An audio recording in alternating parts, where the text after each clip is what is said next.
Está doblado. Parecía como chiquita.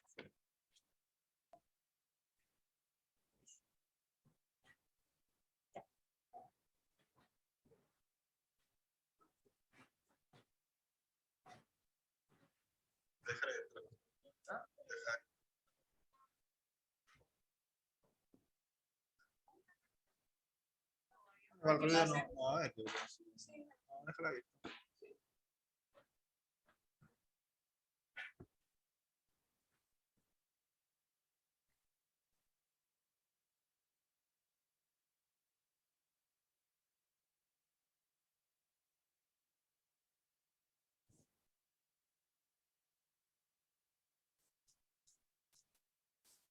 No, que le dejar ahí. Sí, perdón.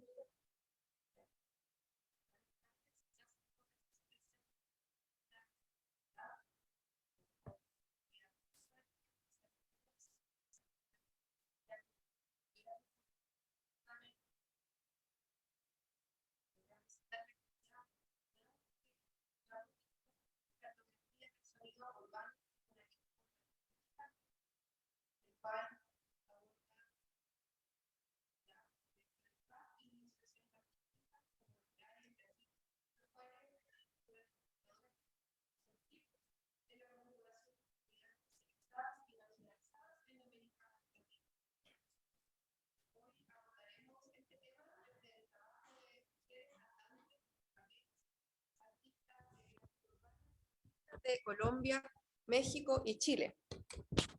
¿Cómo recibimos e interpretamos el rap de acuerdo a nuestra posicionalidad de escucha?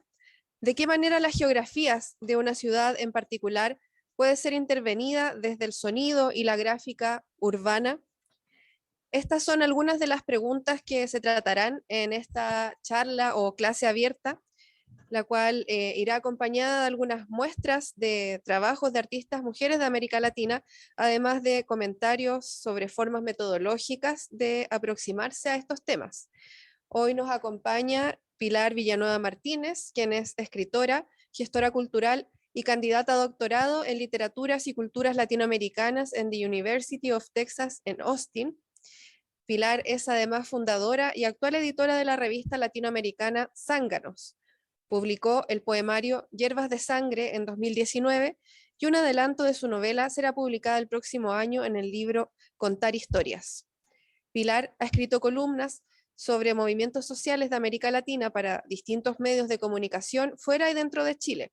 Sus intereses académicos abordan las metodologías descolonizadoras, el movimiento de mujeres en América Latina, los feminismos, los estudios de sonido, los estudios críticos de raza, género y sexualidad, la cultura popular, las geografías feministas, entre otros temas.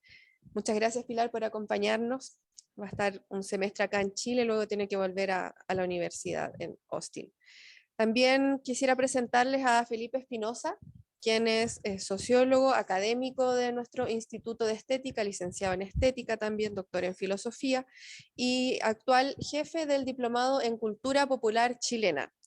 Él va a estar entonces dialogando con Pilar y reitero entonces el agradecimiento a quienes se sumaron en este día caluroso presencialmente acá, que sabemos que no es fácil llegar tampoco, y espero que disfruten esta charla, conversación, clase abierta. Muchas gracias, Violeta, por la presentación. Saludo a las y los presentes acá. También agradecerles la presencia por el calor, por la temporada del año.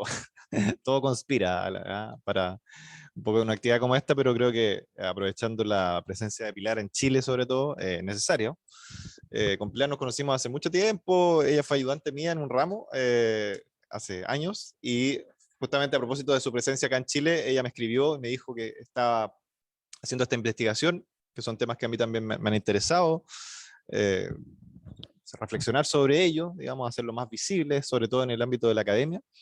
Así que decidimos armar este conversatorio, un reencuentro conversatorio de temas, ¿no? De justamente esta relación que haces tú, pues, ¿no? Entre el rap, la improvisación, podríamos decir, ¿no? Urbana, poética urbana, con la gráfica. ¿Ah? La gráfica urbana popular también, reflejada en murales y graffiti. Así que como primera pregunta para que empecemos a conversar, la idea es que conversemos y vayan saliendo así los temas, es cómo tú llegaste a relacionar estos temas. ¿Ah? Me interesa como eso. ¿Ah? Y cómo surge esta vinculación entre lo que podríamos decir lo visual, por un lado, de la ciudad, pero también el sonido de la ciudad, porque generalmente son temas que no se relacionan.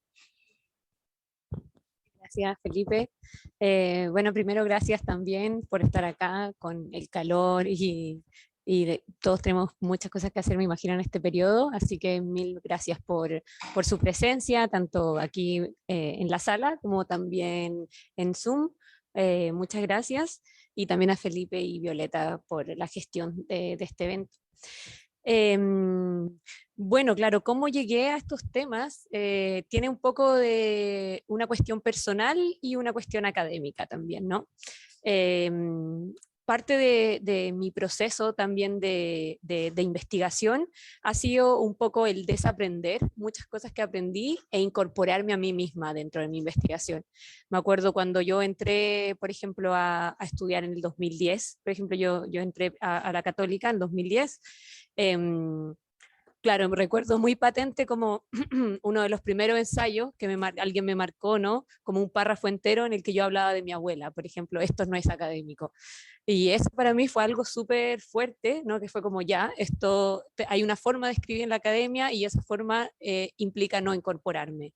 ¿No? Entonces justamente al salir y ya empezar más mi investigación de doctoral, fue como encontré ese espacio también dentro de la idea de los feminismos también que lo permite, el como no, yo quiero incorporarme, yo quiero involucrar mis propios procesos, mis experiencias, mis intereses, no a nivel implícito desde una tercera persona que no existe, sino desde mis propios procesos individuales.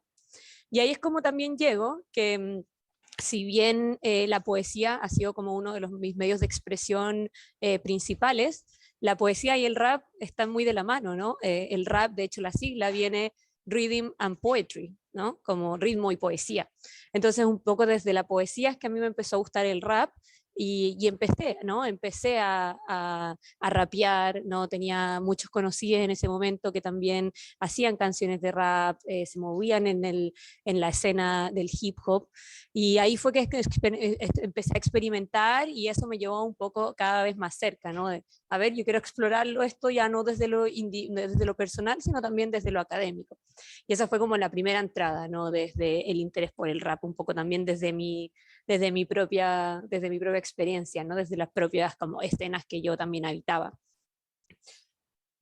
Y después la combinación con la gráfica viene un poco también dada, ¿no? Como si hablamos de la escena hip hop, tiene varios elementos, ¿no? Una de esas es el arte urbano, el beatboxing, el DJing, el rapeo, y así suma y sigue, ¿no? Hoy en día, de hecho, son 10 que también incluye el conocimiento de la calle, incluye la economía, por ejemplo, la economía, alternativas. Y entonces, claro, un poco lleva al comienzo, yo pensaba enfocarme solamente en el rap, pero ya trabajando con muchas artistas, siguiendo también a muchas comunidades, es que sentí que no se podía separar, ¿no? No se podía separar no solo del graffiti, sino que también de otro tipo de expresiones urbanas. También pasa que muchas veces como podemos decir que a veces en los estudios como de expresiones no artísticas, hay una superioridad como implícita entre lo visual por sobre lo sonoro. Hay como una gran énfasis, ¿no? En todo lo que es visual, sobre todo hoy en día, ¿no? Con este paradigma también que hablábamos de redes sociales, de digital, podemos decir que hay una especie de jerarquía implícita entre lo visual por sobre lo sonoro. Entonces también esa es una de las cosas que quise como involucrarme, ¿no? Es como ya, pero ¿qué pasa con lo sonoro? Sí, lo visual es importante, ¿verdad? Porque nos llega directamente, lo tenemos ahí en el caso del arte urbano, lo tenemos en las calles, pero esto está íntimamente ligado, ¿no? Además que muchas de las artistas con las que trabajo, que hacen rap, también pintan las calles, ¿no? yo también me pasó dentro, bueno, yo milité en varias organizaciones feministas, soy parte del movimiento hace muchos años, bueno, partimos en las primeras, no sé, por ejemplo, las primeras organizaciones en las que yo estuve fueron en el 2012, y ahí también pintaba las calles, ¿no? Escribía, me pasó que rayando frases para agitar, ¿no? Las marchas en pro del aborto, me pasaba también que me interpelaban en la calle, hoy, ¿qué está haciendo usted? ¿Cómo se le ocurre? Entonces también son cosas que ya viví, que iban de la mano y que también al entrar dentro del circuito son como que sentía que no se podía hablar una sin la otra. Entonces, Genial. O sea, son como sucesivas interpelaciones, porque desde ese profe que te dice, o académica, no sé, que te dice, eso no es académico, que tú hables, no sé, de tu memoria, hasta estas otras interpelaciones, digamos, como de lo urbano, ¿no? Que en el fondo, dentro de una especie de civismo urbano, no se puede ir rayar, ¿no? Como que el rayado, y ahí entramos en el gran tema de que muchas personas creen que el grafiti es vandalismo, sencillamente, ¿no? Y en fin, debería ser como exiliado de la ciudad, bueno, en fin, ¿no? Muchos temas aparecen. Y particularmente tú te enfocas en tu investigación en Colombia, México y Chile. Entonces, eso aterrizándolo en Latinoamérica, podríamos hablar un poco de qué significa la relevancia y el significado de este tipo de expresiones, el rap, el muralismo, en un continente como Latinoamérica, donde yo creo que en ese sentido, a partir de tu investigación, son como temas que igual a mí también me han interesado. Es decir, nuestra cultura latinoamericana es una cultura fundamentalmente de la imagen, ¿ah? Y de la oralidad. Eso es lo que predomina, no somos una cultura del libro, ¿no? Sino que más bien, como etos cultural, somos más bien inclinados, y basta ver las celebraciones populares, las fiestas populares, por ejemplo, religiosas o no, donde predomina mucho la imagen, digamos, y la palabra, pero cantada, hablada, declamada, ¿no? Entonces, y particularmente de estas expresiones, que lo comentábamos un poco antes de entrar acá, ¿no? Son, por ejemplo, callejeras. Uno podría decir que unen al rap y al moralismo, podríamos decir. Son callejeras, son marginales también. ¿Ah? Están habitando una especie de lugar fuera del canon o de cierto canon también, ¿no? Musical y visual. Y un elemento que agregaría yo también, que también es un tema que a mí me ha interesado, son efímeras, en el sentido de que el graffiti, por ejemplo, que se pinta, o el mural que se pinta en la calle, también está susceptible a desaparecer de un día para otro. Y yo creo que el rap, de alguna forma, claro, se puede registrar en discos, qué sé yo, pero también tiene mucho de improvisación y de algo que en el momento se va, ¿no? Entonces, bueno, son como hartos temas así, pero si lo aterrizamos a nuestra realidad latinoamericana, pues, fundamentalmente con esos elementos. Eso me gustaría como que... sí, sí, como que podríamos decir que también hablamos de verdad una realidad latinoamericana, pero también podemos hablar de realidades, ¿no? Yo creo que una de las cosas que en particular que me llamó la atención y que empecé a explorar también con el tiempo, con esta investigación, es que dialoga mucho con la idea como zapatista del espiral, donde un mundo donde caben muchos mundos, ¿verdad? Es la idea zapatista. Pero en el caso de la gráfica urbana, el arte urbano, ¿no? En general, es una realidad donde caben muchas realidades, ¿no? Y se expresa a través del territorio. Se expresa, el territorio es el medio desde el cual se expresan este tipo de creaciones. ¿No? Y eso es lo que yo vi en común dentro de América Latina, ¿no? Usar el territorio, usar la ciudad como un medio y, y que también, y usar el territorio como el medio para hacer arte, en el caso de, yo trabajo con mujeres principalmente, ¿no?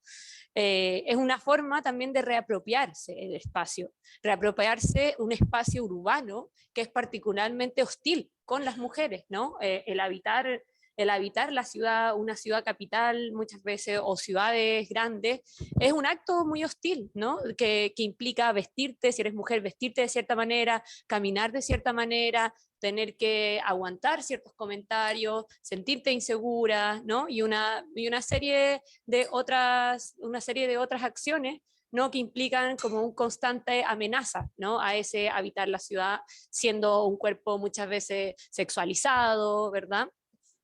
Entonces también justamente una cosa tal vez que hay en común, ¿no? Es justamente la transformación de ese espacio por medio de esta gráfica urbana y por medio del el rap también, ¿no? Lo interesante también es que, claro, sí son muchas realidades porque al parecer la gráfica urbana sigue como que se amoldea un poco a la historia de cada territorio, ¿no? En el caso de México, por ejemplo, el muralismo tiene, a diferencia de otros lugares, el muralismo tiene un sentido nacional. Durante el siglo XX, ¿verdad? En la época postrevolucionaria, usó mucho el muralismo como un elemento para crear una narrativa que recuperara, por ejemplo, los elementos indígenas de México, el sincretismo, y para generar esta identidad que se saliera de lo que se venía antes, ¿no? Del margen más colonial. Entonces hubo un uso del mural para construir también un discurso de nación-estado, ¿no? Y ahí también la mujer era una mujer también que se quedaba en el trabajo doméstico, pero ya no era una mujer como representada desde la blanquitud, ¿no? Sino con elementos indígenas, pero seguía habiendo también una representación de la reproducción social, de la reproducción de género del trabajo, ¿no? Entonces ese uso tuvo en el siglo XX, y ahí los grandes exponentes, ¿verdad? Que conocemos, Diego Rivera, Siqueiros, etcétera. Entonces, claro, en el caso de México, ahí dialoga, por ejemplo, ahí el mural, sí, no necesariamente es una práctica, por ejemplo, insurgente, ¿no? O una práctica ilegal. Como, hay como una negociación, ¿no? Por ejemplo, muchas de las muralistas, ¿no? Artistas gráficas que trabajan en la calle, justamente habitan estos dos espacios que el mural también tiene en México, porque así como ha sido un dispositivo, ¿no? También ha sido un elemento para configurar una narrativa de Estado-nación postrevolucionaria, ¿verdad? También el mural siguió diciendo otras cosas, ¿no? Siguió hablando desde la calle, desde espacios marginados. No era lo único también, ¿no? También se sale del margen de la legalidad, y también en ese periodo seguía habiendo grafitis, había habiendo rayados, ¿no? Y seguían habiendo discursos contraestatales, ¿no? Entonces, como en el caso de México, por ejemplo, se mueve mucho en estas dos esferas. Y incluso el mural hoy en día, ¿no? En el 2022, las muralistas también negocian. Como de alguna manera el mural, dentro del marco de la legalidad, se transforma en una herramienta de sobrevivencia, en el sentido de es lo que les da para vivir, ¿no? Les da para comer, les da el dinero. ¿Qué tipo de mural? Es mural, por ejemplo, para hostales, ¿no? Murales para un negocio nuevo que quiere poner algo sobre la identidad, ¿no? En el caso de Oaxaca, sobre la identidad zapoteca, que es uno de los pueblos principales de allá. Son a pedido. Son a pedido, exacto. Trabajar con murales a pedido es una herramienta que sí está en un margen de la legalidad y que incluso, podemos decir, alimenta una agenda neoliberal, ¿no? Porque en el caso de México, y en particular, por ejemplo, de Oaxaca, que es el territorio que yo estoy mirando más particularmente, el mural hay mucho turismo, ¿no? Desde Europa, desde Estados Unidos, y que viene a ver esto como pintoresco, ¿no? Como viene a ver los animales pintados de muchos colores distintos, con distintos patrones, formas. Entonces se volvió parte también de una agenda neoliberal el tener esto a disposición para los turistas. Y al mismo tiempo, como generalmente la agenda neoliberal hace, genera gentrificación. Entonces, por ejemplo, en muchos barrios, el centro histórico, en el caso de Oaxaca, es donde se concentran, ¿verdad? Estos murales, donde se concentran las actividades turísticas, los paseos, las ventas de artesanías, incluso las ventas de arte gráfico, incluso también con estas temáticas. Entonces, claro, ¿qué pasa? Que el mural también tiene ese aspecto, ese aspecto incluso neoliberal, podríamos llamarlo, ¿no? Que genera gentrificación porque embellece de alguna manera los territorios, pero no los embellece necesariamente para la comunidad, sino para empujar a las comunidades que habitaban ahí y rentar Airbnbs, que lleguen más turistas, ¿no? Hostales, etcétera, etcétera. Pero paralelamente son esas mismas mujeres que sí trabajan, por ejemplo, con comisiones, que en las noches van a hacer graffiti fuera de las catedrales, por ejemplo, ¿no? O que pintan murales criticando estas prácticas, ¿no? Entonces el mural se vuelve como un objeto plástico ¿no? Que puede servir tanto, sí, sobrevivencia, tengo que negociar con esto, que es lo que me da dinero, pero al mismo tiempo voy a resistir, ¿no? Y voy a usar el mural, voy a usar el graffiti, voy a usar la gráfica, también para poner mi propia narrativa, ¿no? Para exponer lo que no estoy de acuerdo, para transmitirlo. Entonces, como se dialoga, ¿no? con cada espacio. En el caso de Colombia es distinto, ¿no? También ahí tiene que ver hay conflictos de guerra, ¿no? El conflicto armado que se da al interior y que también se lleva a las ciudades. También la calle se presta como un espacio para hablar de este tipo de cosas que de otra manera yo no puedo ponerlo en papel, porque si pongo una firma, si pongo, si pongo lo que yo creo denunciando, por ejemplo, alguna guerrilla o denunciando algún tipo de acción, mi propio bienestar se ve vulnerado, ¿no? Entonces, al ponerlo en la calle, también te permite un anonimato que se puede construir desde ahí. Entonces, tiene estos distintos, es una herramienta, ¿no? Como muy flexible que puede obedecer a las necesidades de cada comunidad en cada territorio específico, ¿verdad? Sí claramente sí vemos puntos en comunes, pero dialoga muy fuerte el rol que va a tener con la historia política, social y cultural de cada ciudad y de cada país, ¿no? En América Latina. Claro, mientras te escuchaba, en el fondo estos tres como ejemplos que tú has tomado, México, Colombia, Chile, igual son realidades muy diferentes entre sí, ¿no? En el sentido de que si tú hablas de que en México casi se está, por lo que deduzco de tus palabras, una especie de folclore turístico, incluso alrededor de los murales, que igual cohabita en este documental que yo te comentaba, un documental que se llama Nuevo Mundo, que igual se los recomiendo, está en el sitio del CNTV, y que es de expresiones muralistas de toda Latinoamérica, va por países, es una serie bastante bien hecha. Y uno de los personajes, me acuerdo que creo que era de México, decía que igual a él le gustaba habitar esto de hacer murales, entre comillas, permitidos, pero también otra, que es justamente este mural anónimo, entre comillas, ilegal, o en el fondo que no le pide permiso a nadie para aparecer. Por otro lado, tiene Colombia todo el tema de la violencia, las guerrillas, ¿no? El narcotráfico, y peleando también, y ellos enfatizaban mucho el tema de la violencia. Que Colombia es un territorio muy violento, donde la violencia está de alguna forma también bien naturalizada, por un lado, y que el grafiti y el mural tienen que convivir, y me imagino que el rap con eso. Y en el caso de nosotros en Chile, yo creo que estamos lejos todavía de asumir, por lo menos, el mural y el grafite como un patrimonio. De hecho, acá se pelea muchas veces, y no sé si alcanzaste en tu estadía acá a ver esto de cuando pintaron la cúpula del Museo de Bellas Artes, ¿no? Y inmediatamente aparece esto de que, de nuevo el grafiti y su vandalismo está atentando contra el patrimonio, ¿no? En fin, entonces son como procesos muy diferentes entre cada uno de ellos. Y bueno, y avanzando un poco en los temas también que tenemos pensado conversar, lo que tú decías, ¿no? ¿Cómo se apropian de los territorios estas expresiones? Pero en el caso del rap, por ejemplo, ¿cómo es la apropiación? ¿Cómo uno podría decir que, porque en el caso del mural, claro, es algo como entre comillas más concreto? ¿Qué pasa con el rap? Que uno podría decir es más oral, quizás un poquito más inasible, ¿no? Más difícil de... ¿ah? ¿Cómo surge, cómo ocurre esa apropiación, digamos, territorial? En el caso del rap es bien bonito porque casi que nos podría llevar a una conversación mega filosófica en torno al sonido, ¿no?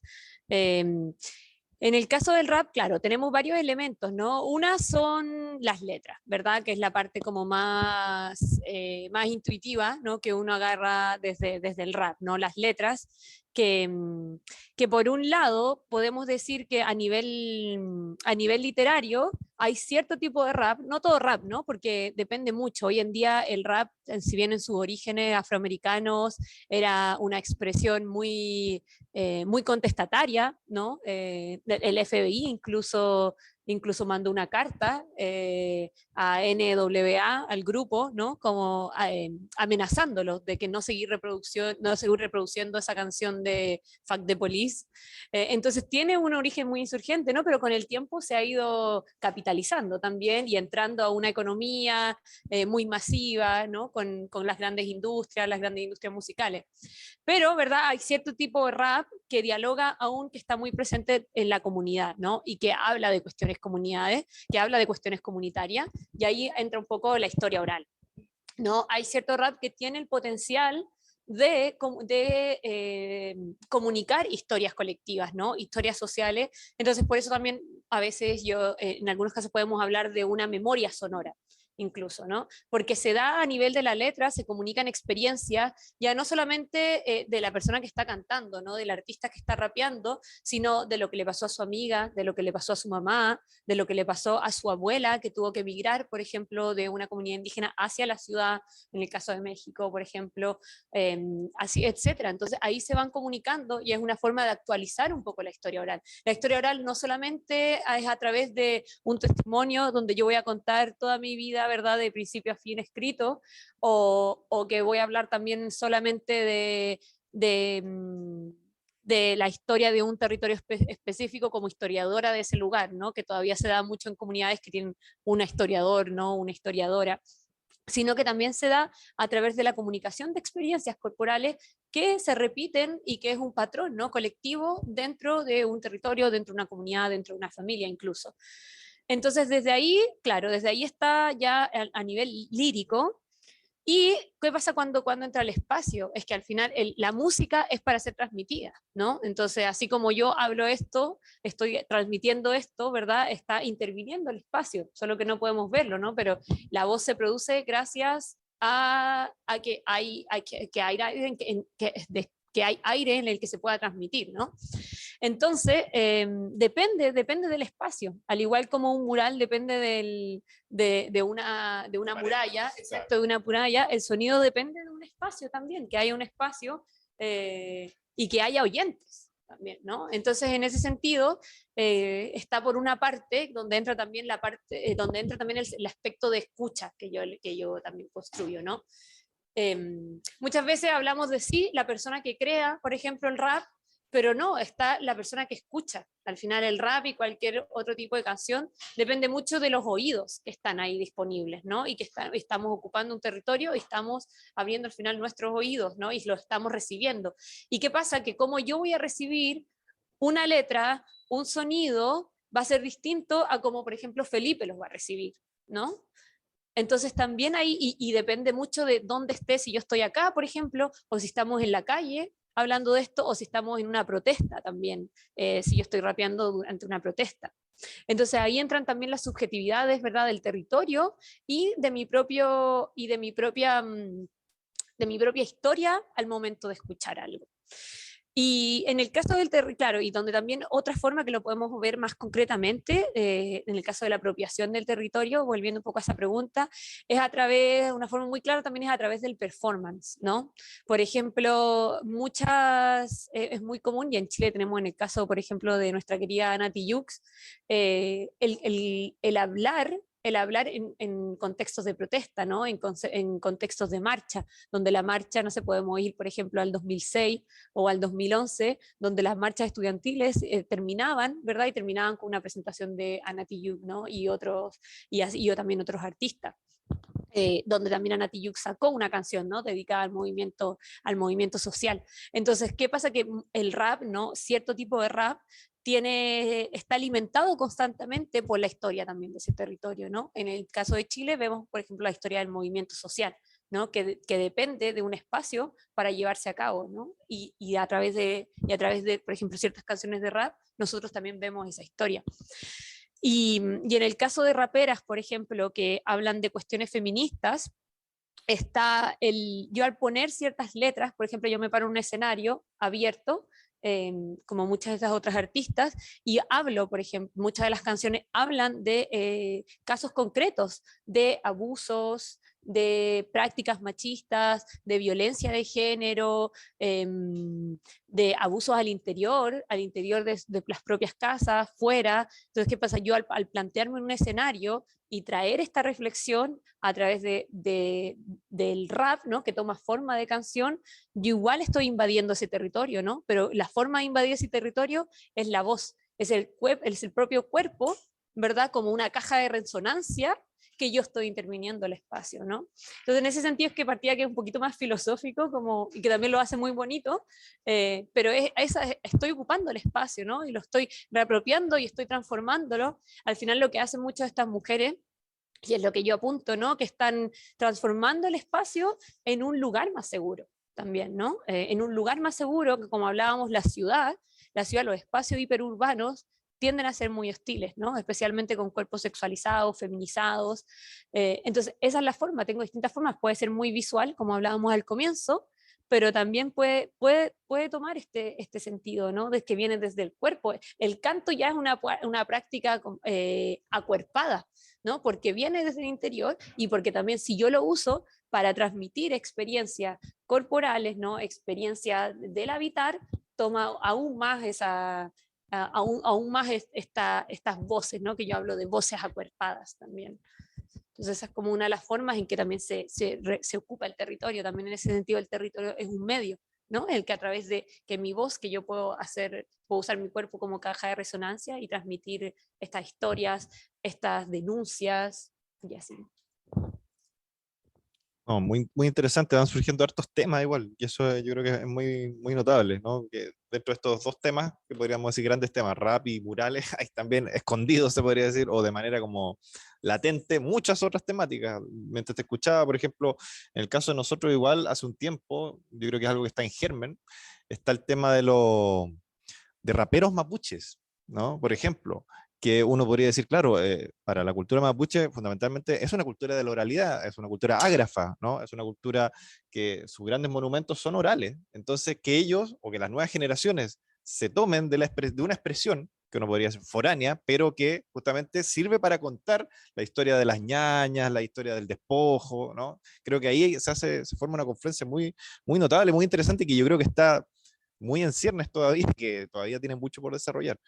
Y por lo otro que tú decías también, yo creo que finalmente estos temas podrían servir para escribir algo que yo creo que está por escribirse, que es la historia del cuerpo en Latinoamérica también, ¿no? Porque justamente en el caso del rap hay un cuerpo, y yo creo que en el caso también de la expresión gráfica, porque está la mano finalmente ahí, ¿no? En la pared también, ¿no? Está el trazo, y el trazo, bueno, también viene de un cuerpo, ¿no? Entonces hay una presencia, una huella, podríamos decir, ¿no? De lo corpóreo, que yo creo que junto con otros elementos habría que juntarlos para escribir quizás un intento, por lo menos, de historia de la corporalidad en un continente como este, que también ha sido un continente de cuerpos despojados, torturados, ¿me entiendes? ¿No? Subyugados, ¿no? En ese sentido.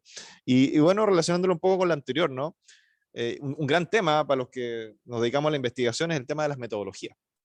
Entonces, claro, ¿cómo justamente abordar temas como estos que, como decíamos al principio, ¿no?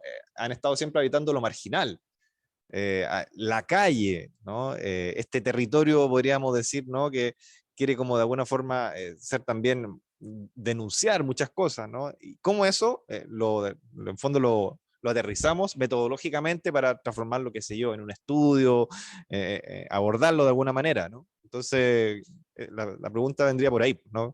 ¿Qué metodología has encontrado o has tenido que incluso hasta inventar, no sé, ¿no? Para este tipo de expresiones, porque realmente también no hay. ¿Ah? Las metodologías siempre son como de temas muy convencionales, pero ¿qué pasa cuando empezamos a investigar estos temas? Sí, me gusta mucho la cuestión de las metodologías porque siento que, como bien dice Felipe, algo que también me tocó explorar y ir como inventar, ¿no? Yo estudié literatura, entonces vengo de un contexto muy convencional metodológico, ¿no? De análisis literario, ¿no? Análisis de figuras, análisis del discurso. Entonces me fui, ¿no? Hacia los estudios culturales, entonces fue, ya, ¿cómo hablo del rap? Cómo hablo de esto y de lo otro, ¿no? Entonces, fue una larga exploración metodológica y también estaba que hasta el día de hoy, en realidad, y me parece como importante señalarlo, sobre todo porque estamos hablando, ¿no? de movimientos de la calle, ¿no? De movimientos que nacen de ahí, de expresiones de la calle, que también incluyen saberes locales, no solamente saber de la calle, pero saberes locales que se dialogan, ¿no? Saberes indígenas, saberes afro, que se van actualizando a través de este tipo de expresiones, por ejemplo. Una gran mayoría de las mujeres con las que trabajo vienen de contextos de comunidades indígenas, por ejemplo, que migraron a la ciudad, o de comunidades afro, en el caso de Colombia. Entonces también ahí está una responsabilidad, ¿no? A mí me pasa que, bueno, ¿qué pasa? ¿Cómo lo hago yo? No viniendo de una comunidad indígena, no compartiendo una línea no directa ni indígena ni afro, ¿cómo puedo también hablar y trabajar con ellas de una manera responsable? Porque al mismo tiempo, para mí un elemento clave como investigadora y también como activista, ¿no? Durante muchos años, es cómo no perpetuar los mismos despojos que ha hecho la academia, ¿no? Hay mucho extractivismo académico, paternalismo, extractivismo, aprovechamiento, ¿no? En disciplinas, en varias disciplinas, de que yo voy a una comunidad, agarro esto y listo, publico mi paper, exacto, encuentro un trabajo y ahí quedó. Entonces, esa era, por ejemplo, fue una de mis preguntas principales, ¿no? Como, ¿cómo abordar esto sin reproducir esas prácticas, ¿no? Que son prácticas colonialistas al final. Entonces, ahí fue cuando también me encontré con un libro muy interesante con una teórica maorí, maorí en los grupos indígenas principales de Nueva Zelanda, donde ella empezó a abordar la idea de metodologías descolonizadoras, ¿no? Y que justamente, bueno, ahí trata de varias cuestiones, ¿no? Una de las principales es justamente poner en nuestra investigación nuestros propios intereses, ¿no? Nuestras propias motivaciones, cómo llegamos, ¿no? Y un poco de velar también, de velar qué pasa como nosotros como investigadores, investigadoras, entramos en este tipo de arena, ¿no? Entramos dentro de una comunidad a la que no pertenecemos, donde tal vez no tenemos un vínculo, cómo entramos de manera responsable, qué pasa, qué pasa con mis propios intereses, mis propias motivaciones, mis propias intereses tal vez, y cómo lo hago para entrar también y hacerlo de manera responsable, ¿no? Y una de las cosas principales que encontré y que me hizo mucho sentido y que hasta el día de hoy es una de las bases comunitarias de muchos territorios, es la idea de la reciprocidad, ¿no? Si yo voy a obtener algo, ¿verdad? De estas artistas, tal vez incluso de las comunidades a las que pertenecen, y obtengo algo que es una idea, ¿no? O un objeto para investigar, que es un mural. Entonces, ¿qué voy a dar yo a cambio? ¿No? ¿Qué les voy a ofrecer yo? Y no me sirve ofrecerles, como muchas veces se habla, a veces en la academia hablamos de activismo académico, y activismo académico es simplemente que voy a hablar sobre esta comunidad indígena y solamente al hablar de eso yo ya le estoy dando visibilidad y ya está. No, eso en realidad sí le está dando visibilidad entre cuántas, 10 personas que leen ese artículo. Si no eres como un gran académico, muy pocas personas lo van a leer realmente. Entonces, reciprocidad real que apunte hacia cubrir una necesidad de esa comunidad. Entonces, claro, a partir de esa reciprocidad es que yo empecé a entrar y trabajar con muchas de estas artistas, ¿no? Y con estas comunidades ya a gran escala.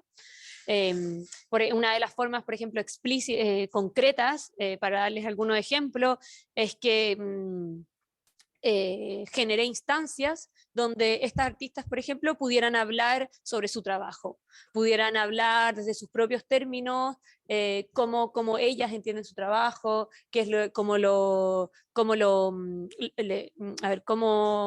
difunden, sus herramientas principales para difundirlo, además darles herramientas de difusión. Entonces, por una parte, difundir su trabajo a través de distintas redes que también uno, al habitar ciertos espacios que ellas no habitan, puede acceder, entonces un poco también haciendo uso de ese privilegio de habitar el círculo académico, ¿verdad? Que no todo el mundo habita, sigue siendo al final un círculo de élite en muchos casos.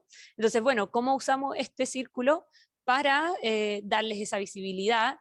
También formar espacios para que ellas puedan hablar, ellas puedan tratar algunas de sus necesidades, ¿no? Que puedan comunicar, que puedan atraer gente, que puedan atraer ayuda.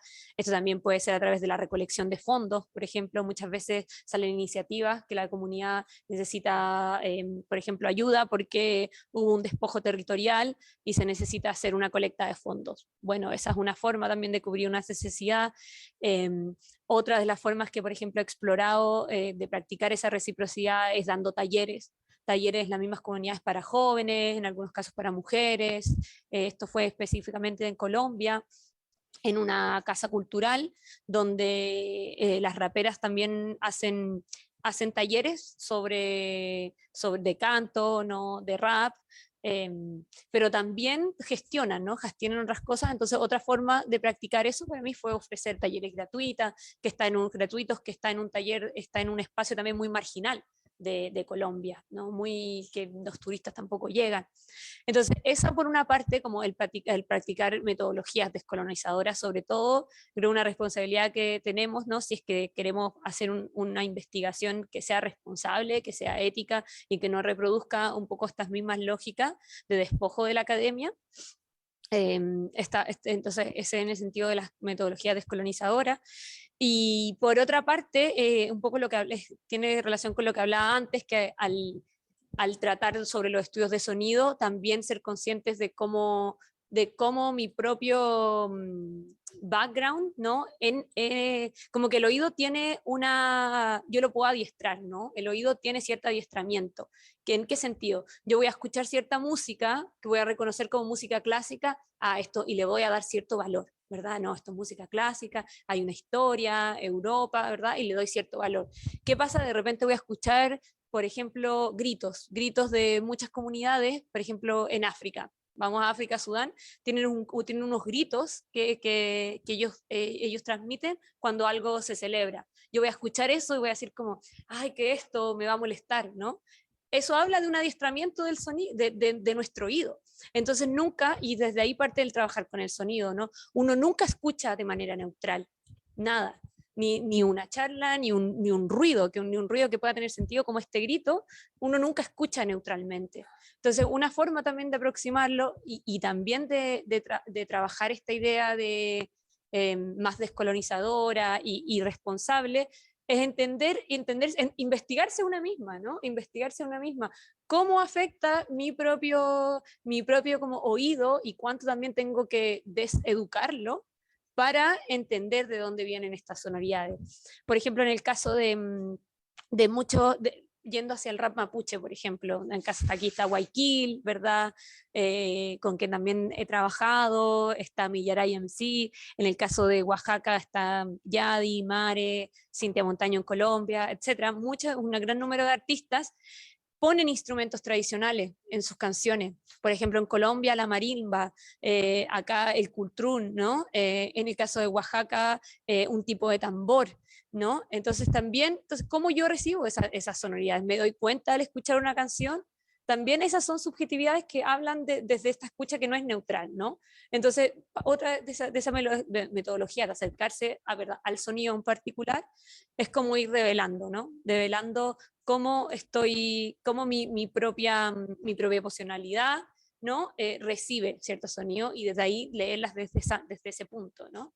Desde la inclusión también de investigarme a mí misma mientras investigo con otros. Muy interesante y desafiante, yo creo, también el tema de las metodologías, ¿no? Para estos temas que muchas veces no están en la academia o empiezan de poco a entrar, y como tú dices, para no transformarlo en un saber académico más, que justamente sería otra forma de colonizar o de volver a colonizarlo, ¿no? Entonces, creo que es muy necesario también hacer esta reflexión a ese nivel, digamos, ¿no? Y como tú decías, pues no escuchamos neutralmente y tampoco vemos neutralmente, yo creo, ¿no? O sea, entonces darse cuenta de todas esas prejuicios, precategorías que tenemos instaladas para leer o escuchar una determinada expresión, creo que es fundamental, es básico. Otro de los temas que también íbamos a conversar era lo que tú llevas de esta investigación. ¿Qué podrías ver en términos como de, algo lo hablamos al principio, como los matices que hay en las distintas expresiones? En el caso de México, en el caso de Colombia, no sé si todavía te has metido en el caso de Chile, pero ¿qué podrías decir que caracterizan a cada una de estas expresiones en los distintos territorios? Porque me imagino que siendo un lenguaje más o menos común, también hay diferencias que uno podría decir que caracterizan. Yo, en lo caso particular mío, que he investigado como el tema del improviso poético a nivel de lo que se conoce como son los payadores, o en otras partes de Latinoamérica se llaman improvisadores o repentistas o troveros, en fin. Es muy notable porque cada país tiene su forma de improvisar poéticamente y a la vez esa forma de improvisar revela parte de lo que uno podría decir es el folclore musical, o sea, los instrumentos, la forma de cantar, no sé, en el caso del Río de la Plata es la milonga, por ejemplo, ¿no? Y la guitarra, súper presente. En el caso de nosotros en Chile tenemos el guitarrón chileno, que es un instrumento que no existe en ningún otro lugar del mundo. En el caso de Cuba, Puerto Rico, los improvisadores tocan con una banda de apoyo. O sea, ellos no tocan, solamente improvisan, digamos. Entonces hay particularidades súper claras. Entonces, si hay algún paralelo así en ese sentido, en lo que tú has investigado, decir, que tú podrías decir, esto se da en tal país, esto se da acá, y que podrían ser como interesantes de contar.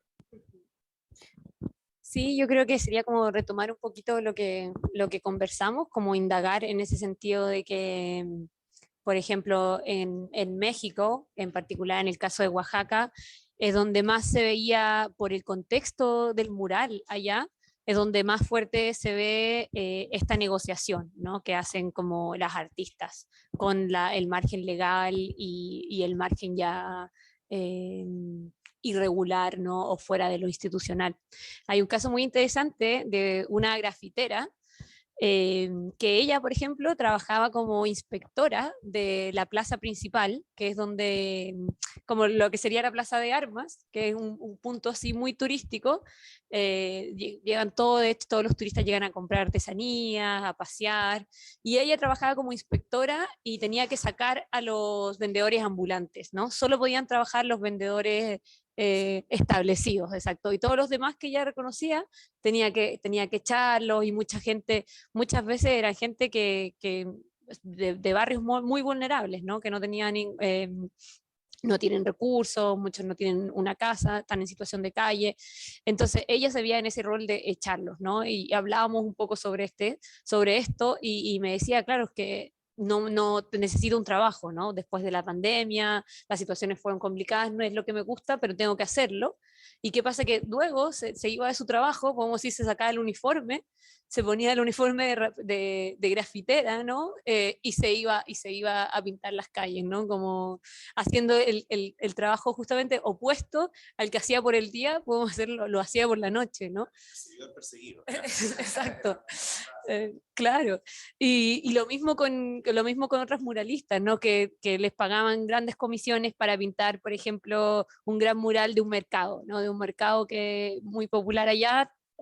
Habían concursos, ¿no? Y las que ganaban podía pintar ese mural, ella se lo había ganado, eh, pero estaba totalmente en desacuerdo con eso, ¿no? Porque decía que justamente era una cuestión más turística, que traía cierta gentrificación, por tanto después en sus ratos libres, ¿no? En su espacio, pintaba lo que ella quería, ¿no? Que era justamente que no tenía nada que ver con las figuras más tradicionales de Oaxaca, que son, en este caso, son animales, por ejemplo, animales con distintas formas, patrones de distintos colores. Entonces, en el caso de Oaxaca, tal vez en México podríamos hablar de esta subversión o de una doble cara de la moneda entre sobrevivencia y resistencia, ¿no? Como, yo creo que eso es como lo que más destaca en el caso de Oaxaca. Lo mismo con las raperas, tal vez trabajan en una oficina, muchas de ellas trabajaban en oficina durante la tarde, pero después en la noche también iban a rapear, denunciaban también el mismo Estado neoliberal en sus letras, ¿no? En el caso de Colombia es interesante porque está muy patente también la cuestión de las mujeres, ¿no? Por ejemplo, un mural muy conocido que ocupaba toda una avenida era en Colombia secuestran mujeres, por ejemplo, ¿no? Y fue muy polémico y lo pintaron varias veces, muchos colectivos feministas también volvieron a pintarlo, y bueno, se armó una gran polémica al respecto, tuvieron que juntarse miles de colectivos para defender, hubo un momento de hecho que estaba la mitad pintada y que de la mitad se veían las letras al principio y la otra mitad en gris, entonces también es en Colombia sobre todo, donde el mural, por ejemplo, no está tan institucionalizado, es es la forma de narrar, al final de narrar la historia de las personas que han vivido y que viven ese conflicto, y en particular las mujeres, ¿no? Al final el conflicto armado en los distintos territorios han sido las mujeres una de las más afectadas, ¿no? Por ejemplo, cuando hay conflictos entre guerrillas, por ejemplo, o entre un territorio y otro, para amenazar a los del otro pueblo, se secuestran a las mujeres, ¿no? Se viola muchas veces a las mujeres de ese espacio, y es tremendo, ¿no? Porque al final al atacar a las mujeres se ataca como lo más preciado de ese territorio, ¿no? Entonces las mujeres han sido una de las más afectadas de ese conflicto, entonces han sido también las que se han tomado las calles, ¿no? Especialmente en ciudades como Cali, que es la que yo más enfoco tengo, ¿no? Por ejemplo, hay colectivos gráficos feministas, donde hablan, por ejemplo, no quiero tu piropo, ¿no? Son tipo carteles que se pegan en todas partes. Entonces, eso ha sido una de las narrativas más fuertes, ¿no? O ha sido la forma de las mujeres de construir un poco y hacer un llamado, ¿no? Hacer un llamado ante esa violencia. Mucho más, por ejemplo, que en Oaxaca, que son otros los aspectos, ¿no? Se trata más desde la cuestión zapoteca, desde otros pueblos indígenas. Y en Chile, en realidad, no me atrevería a sacar como una gran conclusión todavía, porque mi enfoque ha sido más en ser esos dos, pero sí destacaría, ¿no?, lo del estallido social, ¿no?, que como sabemos todos, y que eso también es algo que se ha vinculado que hay en común con otros territorios, ¿no? Como en Colombia, en el 2021 pasó algo muy parecido, no sé, se habla del paro nacional del 2021, pero también se habla de estallido social, ¿no? Uno va y te habla así, el estallido social fue algo mucho más corto que lo que duró en Chile, pero sí se habla de estallido social o paro nacional de manera intercambiada, y fue también un destape, ¿no? Fue como una olla a presión que se destapó en términos de la gráfica urbana. Ya las calles, si antes hablaban, empezaron a gritar, ¿no? Y lo mismo que pasó acá en Chile, ¿no? En Santiago particularmente, uno tras otro, y un poco, y también ese mismo efímero, que al final no hay un rayado, un mural, una forma de expresión de arte para que quede ahí tipo museo, ¿no? Que es como un poco el arte más institucional. Yo lo dejo y queda ahí grabado, queda con autoría, queda para ser mantenido, para ser restaurado, que es la lógica de los museos tradicionales, ¿no? Al contrario, no es para un coleccionista, no es para que hablen de ellos por años, ¿no? Sino busca un resultado concreto, inmediato, ¿no? Que es traer atención, marcar un símbolo de resistencia, ¿no? Traer atención sobre alguna injusticia social, ¿no? Mostrar que las calles está viva, mostrar que las personas, sus ciudadanos están activos, entonces son para la misma comunidad y no para un sujeto externo que ve una pintura, que yo no sé quién la va a ver, ¿no? Entonces sí hay tal vez algo que sí pondría, que es la acción colectiva, ¿no? Como la creación para el colectivo y no para ser restaurada, para ser guardada, para que solo un tipo de persona la vea y se siga, ¿no? Tiene una acción específica, concreta, y por eso también esa efemeridad que presentan. ¿Te parece si abrimos como preguntas, yo creo, ¿no? Que quieran hacer, comentarios, no sé si por la virtualidad o acá también. ¿Alguien quiere preguntar algo, decir, expresar algún disenso o acuerdo? Para no tomarnos la palabra, digo. Yo me acerco con él. Ya, sí. Voy a dar el...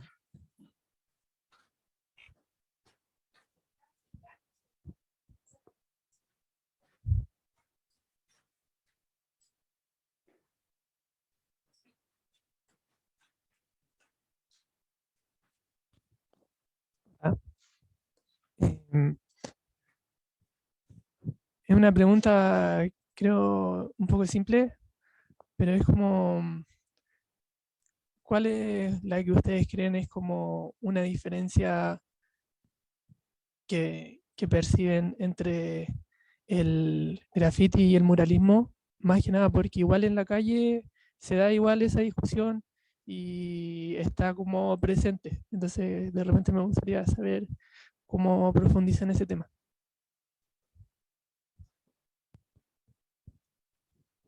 Muchas gracias. Una gran pregunta. Simple, pero por lo mismo muy compleja. No sé si... Sí. Sí, gracias por esa pregunta, porque es algo que yo también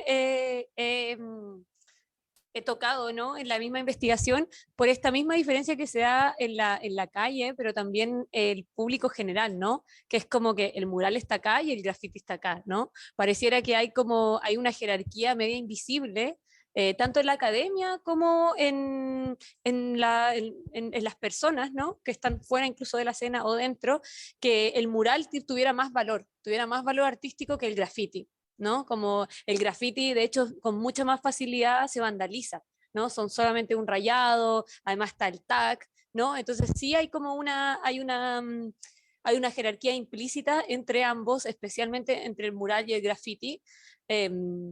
Entonces, por esa misma razón, es que yo busqué incluirlos los dos, ¿no? Es mucho más, si uno mira, por ejemplo, tanto en el lado académico, mucho más las investigaciones sobre el mural, ¿no? También por este vínculo muy cercano hacia los movimientos sociales, sobre todo en el caso de México, versus que el graffiti está como ahí, ¿no? Y vas a ver también mucho más fácilmente las reacciones de la gente, esto es algo que también he conversado con muchas de estas artistas urbanas, que al hacer un mural, la gente, por ejemplo, se para, mira qué lindo, exacto, pero mientras están haciendo un grafito, ¿por qué hacen estas cosas? ¿Por qué interrumpen en la calle? Un poco podría ser lo que pasó también con la cúpula, ¿no? ¿Qué pasa si hubiera sido un mural, tal vez en esa cúpula en vez de letras, ¿no?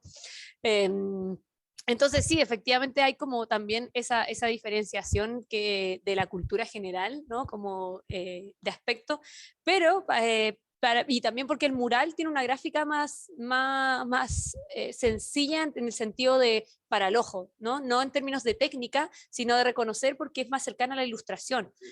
Es más figurativo, exacto, muestras personas, muestra elementos, ¿no? Es más cercana a la pintura más tradicional o a la ilustración.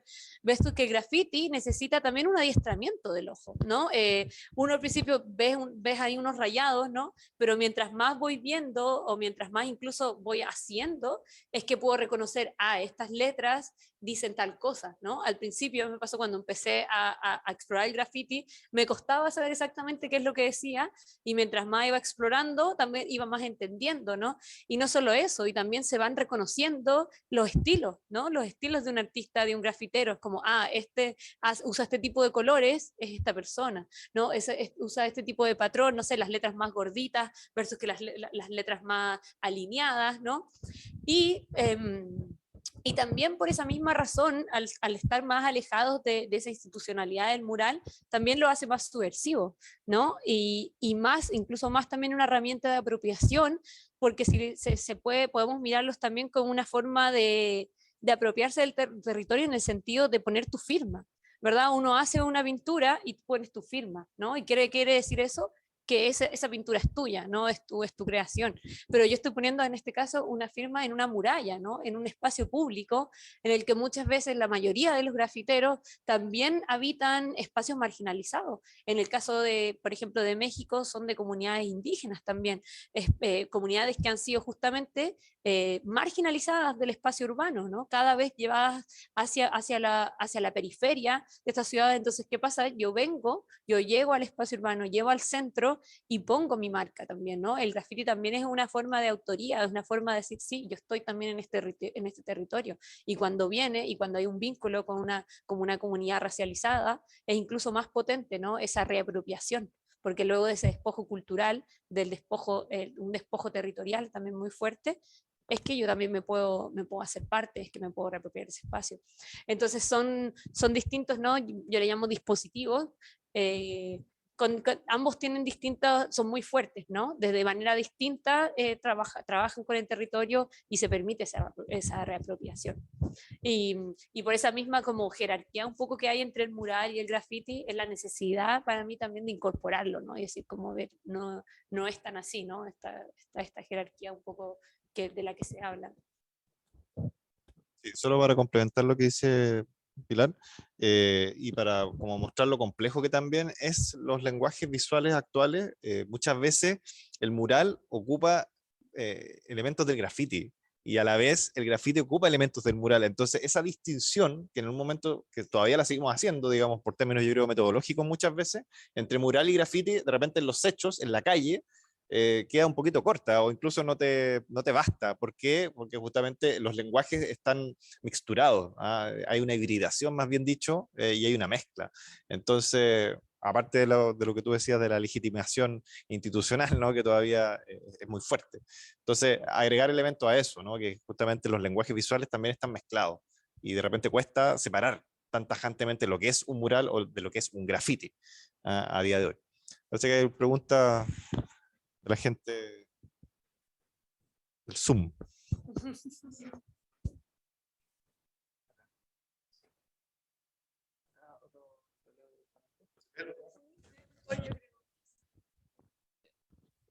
Acá desde, acá desde Zoom nos pregunta Micaela, buenas tardes, saludos desde Perú. ¿Alguna recomendación para hallar nuestro estilo si empezamos a hacer murales? Está difícil esa pregunta porque siento que es más para una muralista que para alguien que estudia los murales.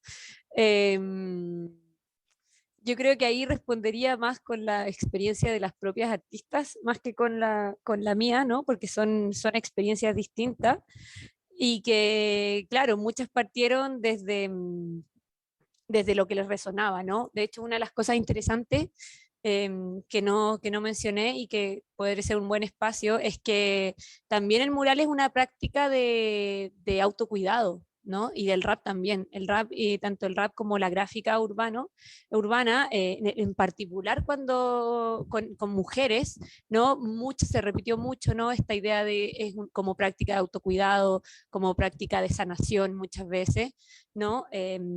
Entonces, muchas de, no sé, de tanto muralistas, ¿no? Como incluso grafitera o gráfica urbana en general, era partir desde elementos que resonaban, ¿no? Resonaban con esa historia, ¿no? Con aspectos que estas mujeres querían sacar, ¿no? Con elementos que resonaban con las cuestiones culturales, personales también, con experiencias incluso personales, y desde ahí, ¿no? Ir puliendo, ¿no? Como que lo primero que siempre se habla es como controlar, porque hay distintos tipos de mural, ¿no? Yo puedo pintar con latas, pero también pinturas, ¿no? De tarro, hay una mezcla, hay, claro, brocha, hay como distintos tipos de técnicas, ¿no? Pero, claro, mucho se habla al comienzo de primero regular el trazo, ¿no? Primero manejar el can control, que se llama, manejar como la lata y después empezar con brocha.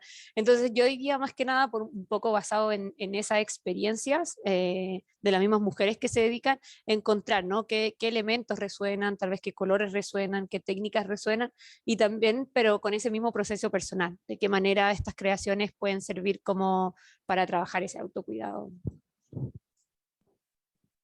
Yo pensaba en el caso de Chile, que igual es curioso porque lo que yo he investigado es que los grafiteros chilenos, bueno, el grafiti en Chile más o menos se dice fines de los 80, llega y llega a las poblaciones.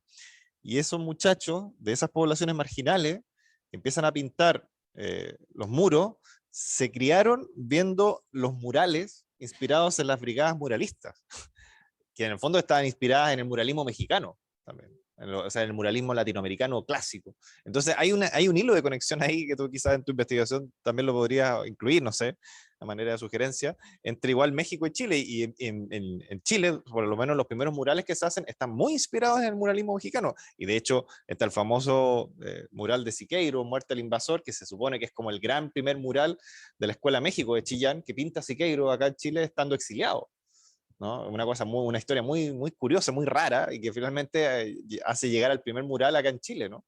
Y es un mural inspirado netamente en el muralismo mexicano, digamos. Después están los trabajos de González Camarena en la Universidad de Concepción, bueno, y lo que hizo, no sé, pues gente como Venturelli, en fin, otros, están muy en esa línea. ¿Ah? Entonces, claro, nuestros grafiteros crecieron con eso y lo reconocen como una influencia. Entonces, el tema de la influencia también siempre es muy misterioso y de repente difícil de seguirle la pista, ¿no? Porque se cruzan muchos lugares, ¿no? Y se cruzan los territorios también, que yo creo que es igual un tema muy, muy fundamental.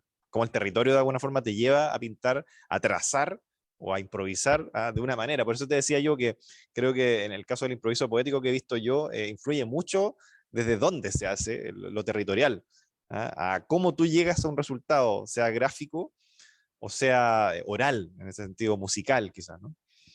Pero bueno, un gran tema. Parece que, no sé si, pero combinamos con preguntas de acá, de repente, si alguien quiere.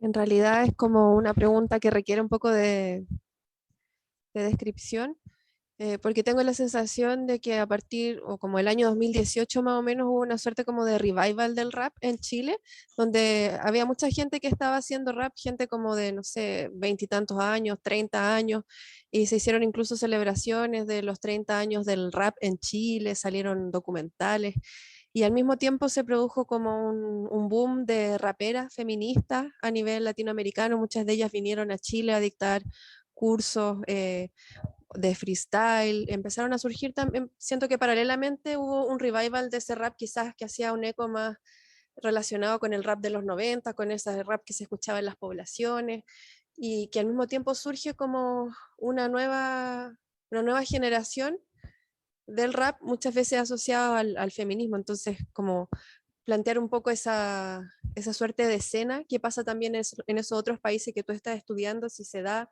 en ese sentido. Me acuerdo mucho de que vino ese año la Ariana Puello, por ejemplo, a tocar a Chile y que fue mucha gente de mi generación a escucharla, también como por retomar esa inquietud, esas letras más políticas también que se empezaron a oír quizás cuando uno estaba creciendo en las poblaciones. Sí, gracias.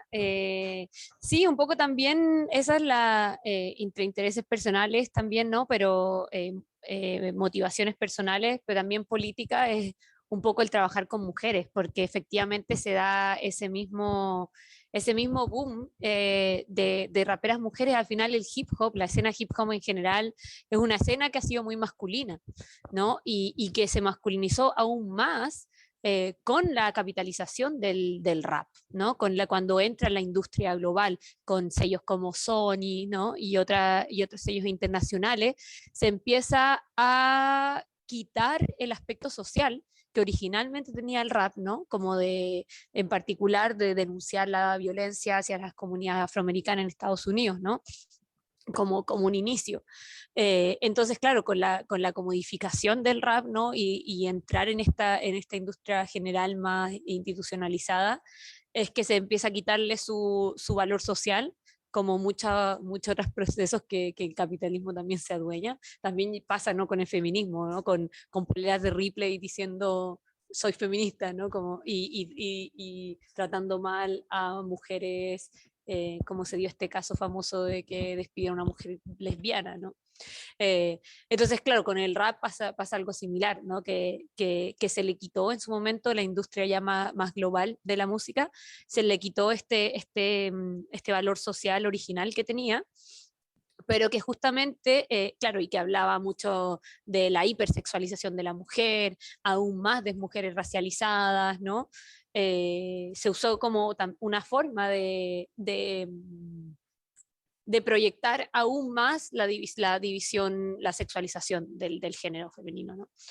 Entonces, claro, con el boom del feminismo, donde empiezan a llenarse cada vez más marchas, se empieza a conversar más al respecto, empieza a haber educación, ¿no? Del 2000, qué sé, 2006 para adelante, 2008, es que se dan más espacios para que mujeres raperas salgan, ¿no?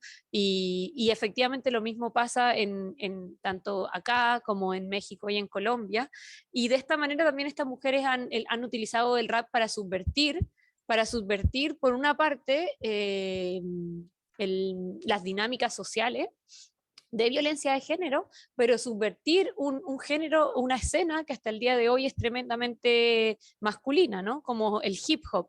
Y sobre todo, y aún más, el espacio de la improvisación.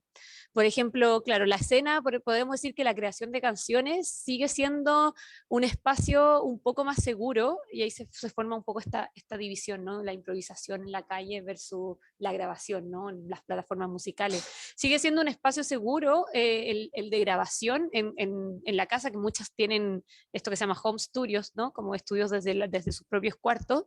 Sigue siendo un espacio seguro el hablar de ciertos temas, el denunciar la violencia de género, abuso, prácticas patriarcales, ¿no? Pero cuando se entra en la improvisación ya es otro aspecto, ¿no? Porque la dinámica que existe cuando una mujer, que primero son la minoría, sigue siendo una minoría en la escena de la improvisación, una de las experiencias, por ejemplo, compartidas es que, claro, entran, empiezan a rapear e inmediatamente el hombre va hacia la violencia de género, ¿no? Empieza a improvisar, empieza a rimar con cuestiones de violación, con cuestiones de abuso, con cuestiones de tu madre, de que te voy a hacer esto, de que te voy a hacer lo otro, y esa es la dinámica, ¿no? Y que entre hombres, claro, entre hombres no se ataca, si son dos raperos, tal vez sí van a sacar a la madre, pero no se habla sobre amenazas directas sexuales y físicas, ¿no? Y psicológicas también. Entonces, ese es otro aspecto que muchas mujeres han tenido que enfrentar que enfrentan a través del rap, ¿no? Y la forma de caer es muy inteligente, de hecho, porque no es desde decirle, repetirle lo mismo, o más que nada como cambiar de tema, sino es decirle como atacando hacia una falta de ingenio, ¿no? Como qué pena, y develando un poco también esas mismas prácticas, ¿no? Al través de darlo vuelta. ¿Qué harías si eso mismo se lo dice a tu hermana, ¿no? Se lo dicen a tu madre, se lo dicen a tal persona. Qué pena que no puedas, no tengas más ingenio que simplemente aplicar a eso, ¿no? Eso habla de tus propias dinámicas, eso habla de tus propias violencias, cómo serán las mujeres que están a tu alrededor, ¿no? Pero no quita también que es algo muy amenazante en ese momento, ¿no? Entonces también el rap se vuelve también como un arma de autodefensa, se vuelve como un arma de autodefensa en todos los contextos, ¿no? Y la improvisación como una especie de escuela también, y ahí entran un poco las pedagogías, que algo que exploro, pero dejaré un poco otro momento, entran como una herramienta de entrenamiento, ¿no? Hacia el responder a estas dinámicas. Entonces, sí, estas mujeres, ¿no? Específicamente en el rap, tienen que lidiar, no solamente tienen que lidiar con entrar a una escena que tiene muy pocos espacios por esta hipermasculinización, y también el transformarla, ¿no? Y no sé si tienen que llevarse una doble carga, ¿no? El decir algo creativo, ¿no? Que es la base de la improvisación, con ritmo, al mismo tiempo que formarse este escudo, ¿no? Y protegerse y transformarlo. Antes de dar el paso a la otra, parece que hay más consultas virtuales. Mientras hablaba, también de nuevo los temas que yo un poco, que tiene que ver con el improviso, pero de otras formas, como por ejemplo lo que es el improviso poético popular, la llamada paya. En Chile, hace finales de los 90, había una mujer que se subía a a los escenarios a payar, que era Cecilia Astorga. A día de hoy, este sábado, hay encuentros solo de mujeres payadoras, por ejemplo. Entonces, realmente se ha avanzado realmente de manera notable, y podemos hablar de por lo menos, yo diría, 15 a 20 payadoras de bastante buen nivel, mujeres payadoras, cosa que hace, como les digo, finales de los años 90, 20 años atrás, no existía. Y, por ejemplo, en el ámbito de la cueca, que se improvisa, que se canta a la rueda, ahí yo creo que todavía es mucho más fuerte que las mujeres se metan, pero a mí también me han contado chiquillas que van a la rueda y que tienen que hacerse su espacio, y muchas veces llegar y meterse nomás, porque justamente está esta cosa territorial, está esta cosa machista, de que si se mete una mujer está invadiendo un territorio que no le pertenece, y bueno, quedaría como un largo tema, pero que notable que en los distintos géneros se dan los mismos patrones, digamos, de una cuestión como bien transversal, y que tiene que ver con la improvisación también un poco oral.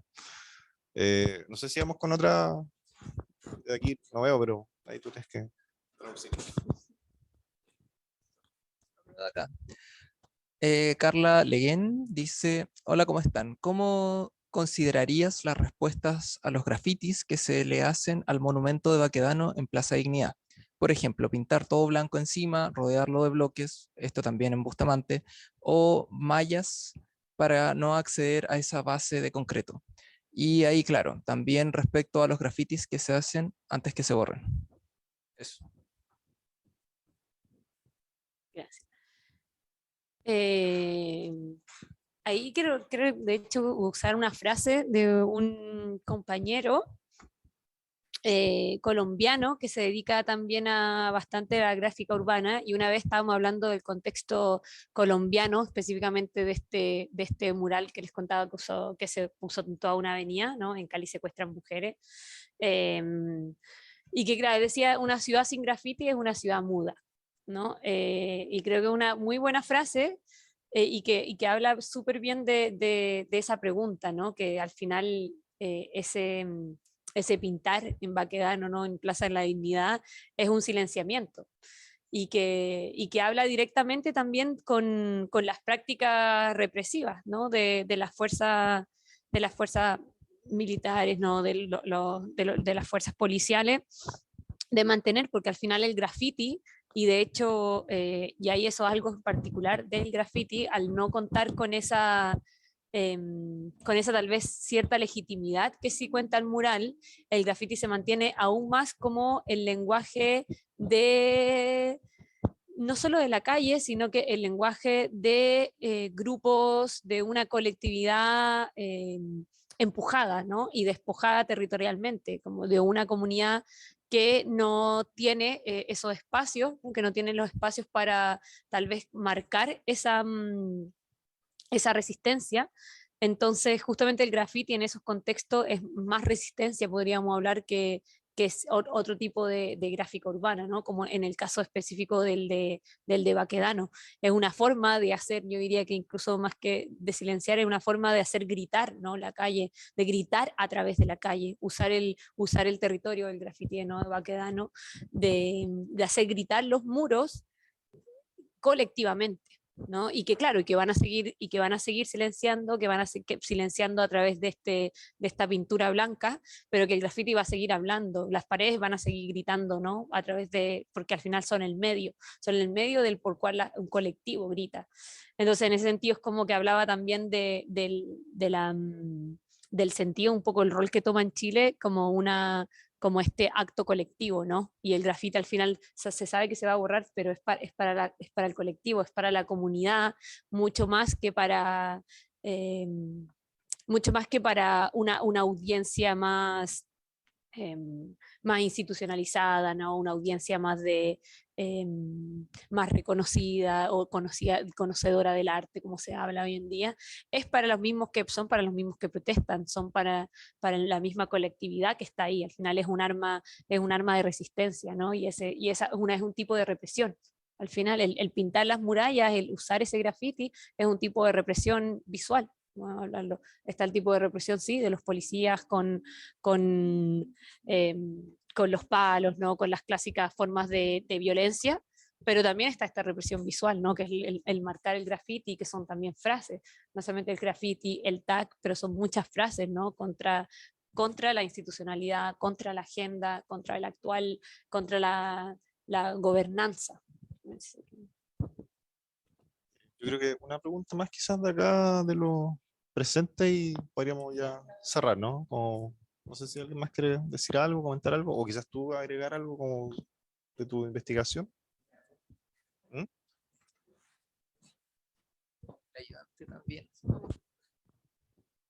Bueno, yo quería hacerte una pregunta respecto un poco a la conciencia que puede existir en torno como al trabajo o las raperas respecto como ¿cómo se llama esto? A raperas anteriores, por ejemplo, o esta conciencia de si existe como un cierto legado que se va tomando o se rechaza, se toma, o se está perdido también, porque sucede mucho, al menos en el caso de llevado a las compositoras chilenas, tanto de música clásica como popular, que progresivamente se van perdiendo. O sea, del siglo XIX muy pocas, no hay como mayores referentes conocidas, no sé, Isidora Segers podría ser, o Delfina Pérez, pero son casos así muy puntuales. En el caso de la música popular, no sé, está Petronila Orellana, que la podemos escuchar todos los 18 con la Cueca Los Lagos, pero curiosamente nadie sabe que es Petronila Orellana quien compuso la cuestión. Entonces quería preguntarte cómo ves en las nuevas generaciones, por ejemplo, esta conciencia o esta tomar un cierto legado de ciertos lugares, porque también Latinoamérica a veces no tenemos conciencia absoluta, como ni siquiera de nuestro propio país, de cómo está sucediendo, y algunas veces otros países tienen más visible un poco parte de esa tradición. ¿Cómo ves ese tema? Gracias por esa pregunta. Sí, a ver, se pensaba con varias cosas. Sí, efectivamente, en el caso del rap sí hay un legado, pero hay una mixtura también, porque el rap al final es un espacio transnacional. El hip hop, ¿no? Es un espacio transnacional, ¿verdad? Que nace, como dijimos, en la costa este y oeste de Estados Unidos, ¿no? Entre los barrios afroamericanos y migrantes latinos, pero que con el tiempo se ha ido, y con la globalización y también con el ingreso del rap en la industria musical, hoy en día podemos hablar de la nación, ¿no? De una nación hip hop, que es al final una nación hip hop como un espacio transnacional. Entonces está muy permeado por diferentes tipos de sonoridades, ¿no? Por diferentes tipos de, podemos hablar en Filipinas, se habla del rap, ¿no? No sé, en South Africa, y así sucesivamente, ¿no? En los países europeos, del este, en todas partes al final hay un tipo de expresión de rap, y se mezcla, ¿no? Y se mezcla, y también al tener su origen en Estados Unidos, hay mucho también de, eso, de esas sonoridades, ¿no? Entonces, hay un carácter transnacional que es indudable, ¿no? A pesar de que sí dialogue con las sonoridades propias de un territorio, hay una transnacionalidad ahí que está sí o sí, y que permea un poco también donde sea que se forme. Eh, pero sí, también existe, pero también hay un legado, ¿no? Hay de distintas formas. De hecho, es interesante también cómo el rap es súper plástico y da espacio para justamente actualizar otras sonoridades y combinarlas con estas sonoridades tal vez más transnacionales, ¿no? Y que se combina también de otros géneros, no solamente del rap en sí mismo, ¿no? Por ejemplo, una de las raperas de Oaxaca se llama Mara Advertencia, y ella está muy inspirada, por ejemplo, en la canción social, o la nueva canción chilena, ¿no? Y incluso ella habla también de Violeta Parra, ¿no? De muchos de estos, de la nueva canción en general, pero claro, tal vez ya no desde ese sonido, ya no desde la décima, sino que desde el contenido, ¿no? Desde la canción, de seguir con esta idea de canción de protesta. Entonces sí hay una actualización, yo creo, de ese legado, ¿no? No a través de la reproducción concreta, ¿no? Pero de la transformación de, ok, ¿cómo le saco el valor a esto, cómo dialogo y lo pongo acá, ¿no? También, y yendo un poco a la pregunta anterior, hay mucho diálogo respecto al rap entre mujeres, ¿no? Como se reconoce mucho raperas con más trayectoria, nuevas raperas siguen mucho el legado de raperas con más trayectorias, porque son las que abrieron las puertas, también abrieron una puerta, ¿no? Por ejemplo, Mare, la que mencionaba anteriormente, una de las primeras mujeres, de hecho fue la primera que formó un grupo de mujeres raperas, ¿no? En Oaxaca, la primera, y esto es después del 2000. Entonces, de ahí ella abrió un gran vínculo. Entonces, con cualquier rapera que uno vaya y hable en Oaxaca, va a reconocer Mare, ¿no? Y va a ser una inspiración incluso. Y se ve a través de las letras y también de las formas las formas de hacer rap, ¿no? De estar también dentro de la cultura hip hop, como hablaba de una economía alternativa, ¿no? Y otros elementos que a veces se dejan fuera.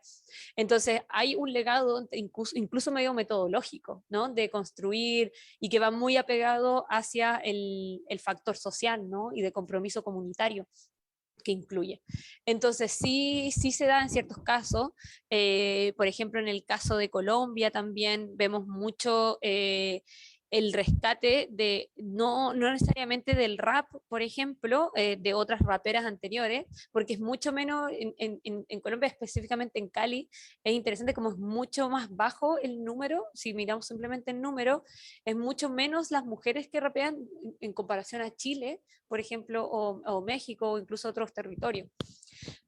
Pero sí se da mucho más, por ejemplo, otro tipo de cantantes que dialogan con sonoridades urbanas, como el dancehall, también el rap, y se da ahí, por ejemplo, se da un vínculo como más hacia el legado de ritmos afro, ¿no? A través de un poco lo que hablaba con el uso de la marimba, ritmos que vienen del Pacífico colombiano. El Pacífico colombiano es la área con más población afro, porque también hay una historia de esclavitud que llegaron hacia esa costa.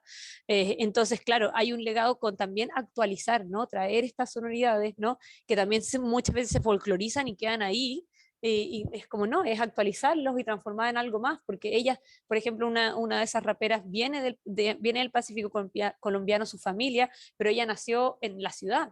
Entonces, de ahí habla, tal vez no dialoga, no se imagina haciendo estos ritmos propios del Pacífico, ¿no? Que son ritmos muy locales, ¿no? Muy, muy, muy locales, con mucha ancestralidad, sino que, pero sí voy a tomar elementos, ¿no? Y lo dialogo con esta expresión urbana que habla también de mi propia historia.